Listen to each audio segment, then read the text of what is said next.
let's move on now. On 39 minutes, let's move on to the themes of the week. And the themes of the week, I've kind of summarised already. Kind of a nothingness, a still, a calm. If you've seen, I've done 2 videos this week about peace and tranquility. I think one was from a cliff top and one was from down on I'm going to call it a beach, La Playa. It's not really, it's all stones, rocks. But peace, tranquility, calm after the storm was what I thought until this morning.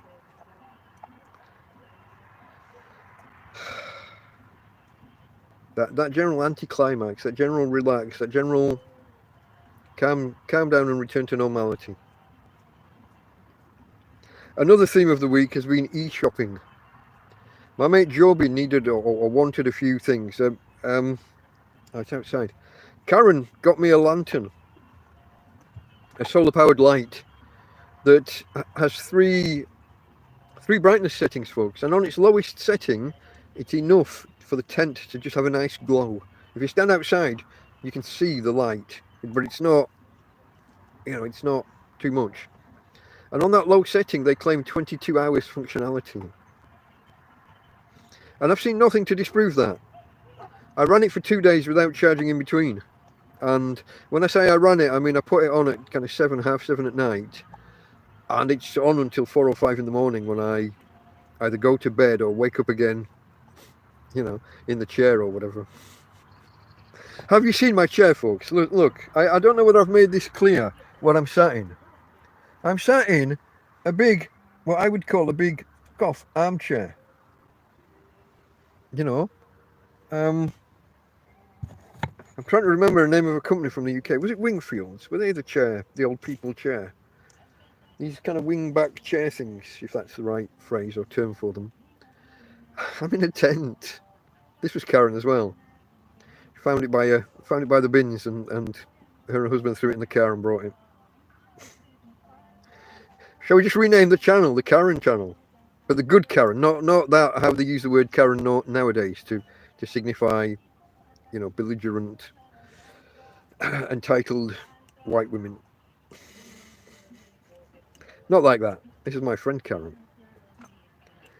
Okay, e-shopping. Going back to Karen brought me this lamp, and we really like it. And my mate over in the other tent, my mate in the field, tent's under a tree, could do with a light. And solar power is better than having to charge it from a battery after the event or paying for batteries.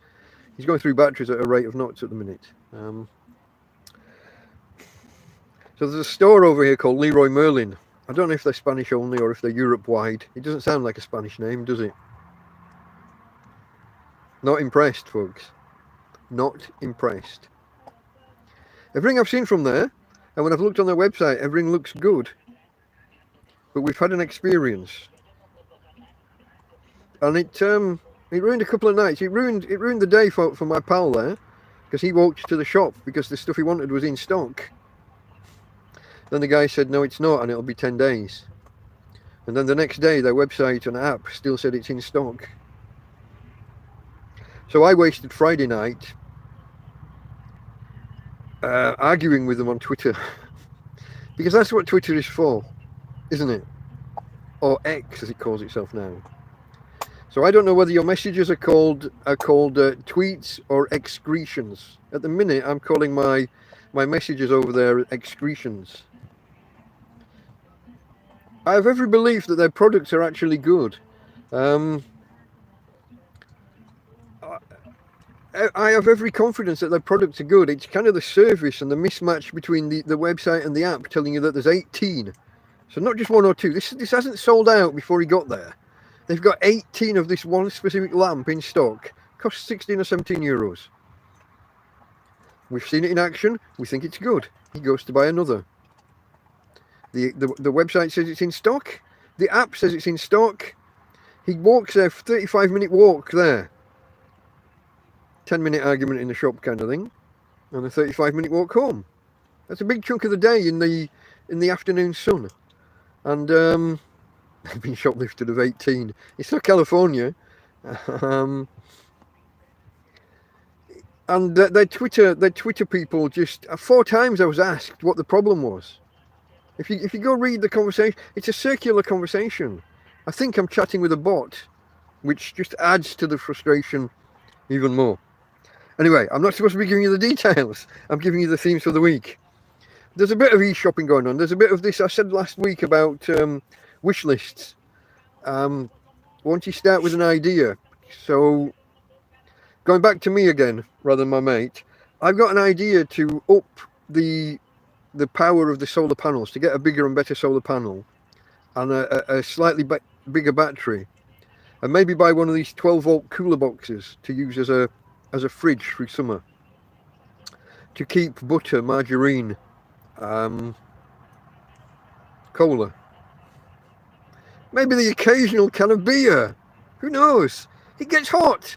If you watch my video where it hit 50 bloody degrees in the last tent, 50 degrees Celsius. I did the calculation a few weeks ago.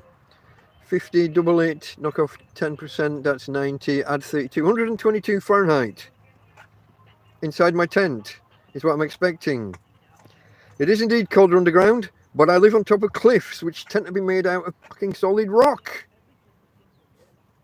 You want to lend me some dynamite? I'm all ears. And I'm sure the Guardia Civil would be as well, guys. I do have a big Matic type thing, a big pick, from my mate Damien back in the day. Shout out to Damien. I've built up quite the set of equipment, guys, over the months. Picks, scissors, fishing rods, chairs, 2 sunbeds, coffee tables, a rug. I got a carpet in here. The tent itself, of course. 2 mattresses, multiple quilts. The laundry bin that you're sitting on top of now to watch me, and the actual bin. Multiple plastic boxes to keep Ratus and his smaller cousins out of my food. I've got a survival sleeping bag, a survival jacket. I must have 6 jackets now. 4 or 5 pairs of footwear. 18 pairs of socks that I haven't even worn. This is why when the police want to move me on, it's not as simple as that. It's not simple. Caves make great homes. Not when they're facing the sea and the wind's whipping up and blowing the waves in. I know guys here who live in caves. Caves in a mountain, yes. Caves next to the sea, not so much. Not so much. And they've got mice in them, their caves. I've watched them running around on the little ledges. I've sat in the caves. I know what they're like. Okay, e-shopping. That was that was all an aside. That was all an aside from e-shopping, wasn't it? Me and my refrigeration needs, and I'm on foot, Jasper.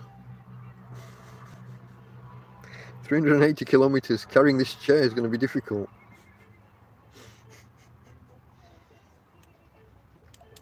Okay, folks. There was two more items on the themes for the week. Tidying the camp has carried on apace, although not as much as I would have liked after this morning's events. Separated everything off that wants moving, that wants throwing away, and it's kind of piled up. So when the busies arrive today, which is the final theme for the week, really, it's put a dampener on the whole week, folks. One event. And even afterwards, I sat here this morning shaking. About an hour or two later, I started to shake as the adrenaline wore off.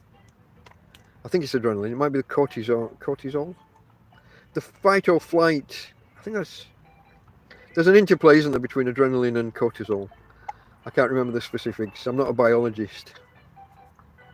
But I can tell you what a woman is. Okay, folks, just bring it. Okay. How many subscribers have I lost so far today? If I try hard, can I lose you all? It might be possible, folks. It might be possible. So the final two things then, yeah, they're linked, I guess. Tidying the camp and having it, you know, when you tidy, things get worse before they get better. So I've got a pile of things that are ready to go. And now all the rest of the land is clearing. You know, it's not totally clear, but it's getting there. But we haven't taken everything away because when we went over to the bin, everything that was next to the bin, which you're not supposed to do really anyway. So here I am admitting on video. But everything that was piled next to the bin was from here. So we decided to, me and my Oppo over there, he's the Robin to my Batman, we've decided. We decided not to take everything over at once because that might just get too much attention. So we held off till they've cleared away, and then we're going to take another batch across, wait for them to clear it, take another batch. But then when I've got four guys in jackboots in the camp here this morning, and we'll talk about whether they should have even been in the camp. This is my domicile. This is my abode. This is my place of residence. And as far as I know, it's Spanish. It's private property. It's not my private property, but that's a separate question. Should they have stepped off the road at all and into this private property in order to interrogate me and ask me questions and ask me to identify? I have serious questions about that, and indeed at one point I raised the matter and they looked a little sheepish and took about 3 steps backwards each, but didn't leave because they're not going to climb down that far, are they? There's ego involved, folks. Once they've committed, there's ego. We'll get to it.